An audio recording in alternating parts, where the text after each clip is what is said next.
రాంబాబు వాస్తవంగా జగన్కి అత్యంత సన్నిహితుడు. ఒకనాడు జగన్ని జైలుకి పంపించే లేదా కాంగ్రెస్ పార్టీలో అతను హెరాస్ చేస్తున్న టైంలో జగన్ పక్షాన్ని నిలబడి ఓపెన్గా మాట్లాడడం ప్రారంభించినోడు ఒక అంబటి రాంబాబే. కాంగ్రెస్లోనే ఆ రోజున విభేదాలలో జగన్ పక్షాన్ని నిలబడ్డాడు.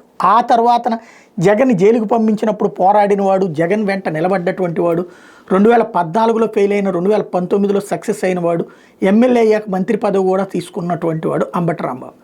ఇప్పుడు ఆ అంబటి రాంబాబు సత్తెనపల్లి నియోజకవర్గం నుంచి ప్రాతినిధ్యం వహిస్తుంటే తెలుగుదేశం పార్టీలో సత్తెనపల్లికి మంచి పోటీ, ఒకప్పుడు కోడెల శివప్రసాద్, ఇప్పుడేమో కన్నా లక్ష్మీనారాయణ. అంబటి రాంబాబు అక్కడ ఓటమి పాలయ్య. ఇప్పుడు మరి అంబటి రాంబాబుకి టికెట్ ఉంచుతారా లేదా సత్తెనపల్లికి సంబంధించి వైఎస్ఆర్ కాంగ్రెస్ పార్టీ సమన్వయకర్తగా డాక్టర్ గజ్జల సుధీర్ భార్గవరెడ్డి జీబీఆర్ హాస్పిటల్స్ని ఎంపిక చేయడం వెనకాల ఏదైనా ఉందా తెలియాలా?